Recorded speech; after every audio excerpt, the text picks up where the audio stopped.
Welcome back to Crypto's Us. Today is the start of something new, something big, the very first roundtable from the SEC. So let's discuss what that's all about. The SEC is having its very first crypto roundtable. It's going to start at 1 p.m. Eastern, 12 p.m. Central, where they are going to invite industry experts and leaders to discuss challenges and discuss how to move forward. This is probably the reason why every single case that was pending have been dismissed. They want to start fresh.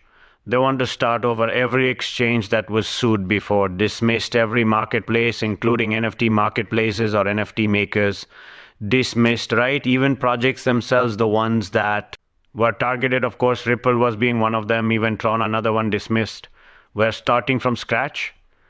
And now the SEC is going to listen to all the industry leaders and try to make things fair and try to make it, I don't know, try to be more receptive, right? Rather than try to shut everything down immediately like what Gary did, we're going to make it awesome, right? So this is the start of something big going forward rather than before.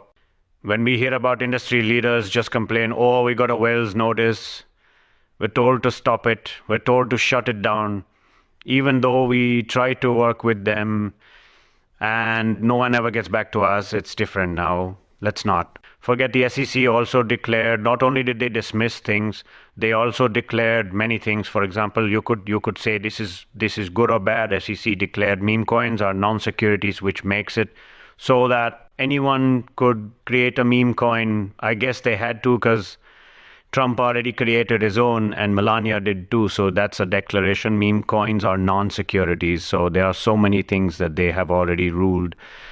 They might be small victories, but they are victories nevertheless.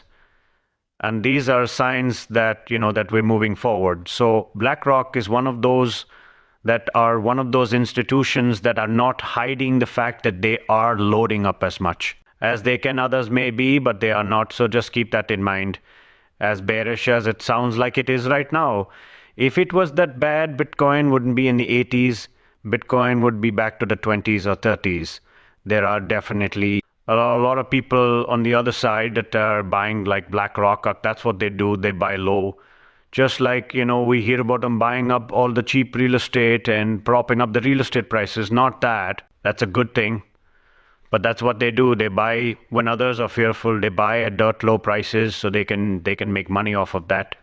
And so many others are too, right? That's why it's important.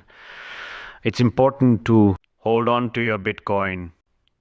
Wait out this scary macro period that we're in. We're going to get through it. Okay.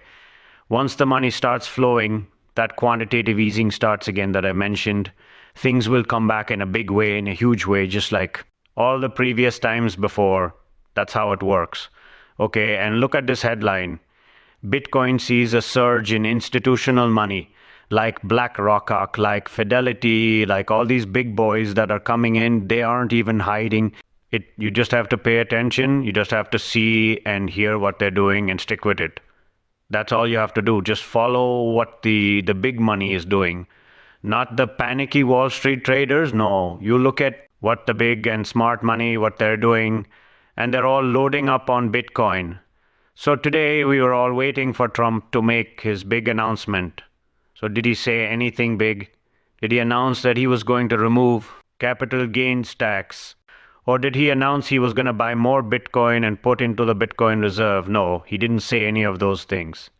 But he did vow to make the USA Bitcoin superpower, things that he has said before and vowed to. Basically make crypto great again in America. It was basically a nothing burger. Like I said, it could be right.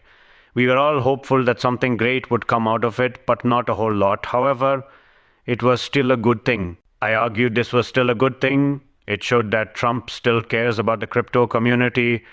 He took time out to actually record the video, play it during the digital asset conference, right? And basically, he tried to reassure all of us in crypto that he still cares, that his team cares, and that we will still move forward, even though a lot of us are hoping and speculating that maybe something spectacular, something huge will be announced that will drive Bitcoin and pump Bitcoin and crypto up today. It didn't happen, right?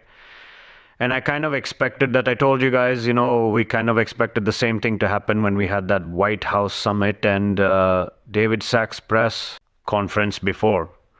But nevertheless, we had this happen, and I think it's good. It's a gentle reminder that, hey, things are still moving along. Okay, something else he did say that's interesting is stable coins, right? And basically, creating a framework and supporting stable coins in a big way in America. We don't want CBDCs, okay? We know that's bad. And Trump agrees, and almost everyone in the crypto community agrees, right? So supporting stable coins and getting the regulatory, framework out there to support stable coins, I think is a good thing, okay? And this is kind of a start. So again, even though nothing's definitive today was announced, but we are still moving in the right direction.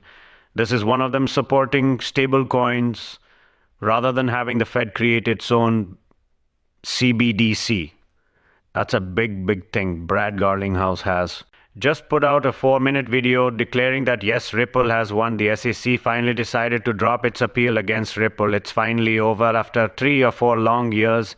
Ripple finally has no worries anymore from the SEC, okay? So this is the reason why XRP went up today, even though I just created a video. This came out at the last moment.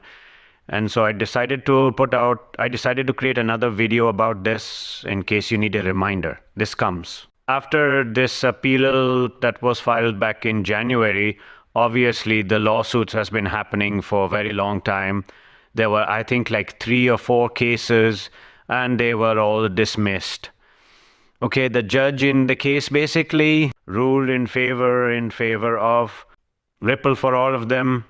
And then, even though Gary Gensler resigned in January, the SEC, whoever that was still there, decided to appeal one of the decisions back in January. Okay, they didn't want to postpone it. They didn't want to wait for a new commissioner to come in. They decided to do it, and everyone was frustrated, including Ripple Lite, and it just really made no sense why they would appeal, even though the judge already declared that, basically. Ripple did no harm, right? So if memory serves me, SEC was going after them for Brad Garlinghouse and Chris Larsen selling tokens, also just Ripple selling tokens in the ICO.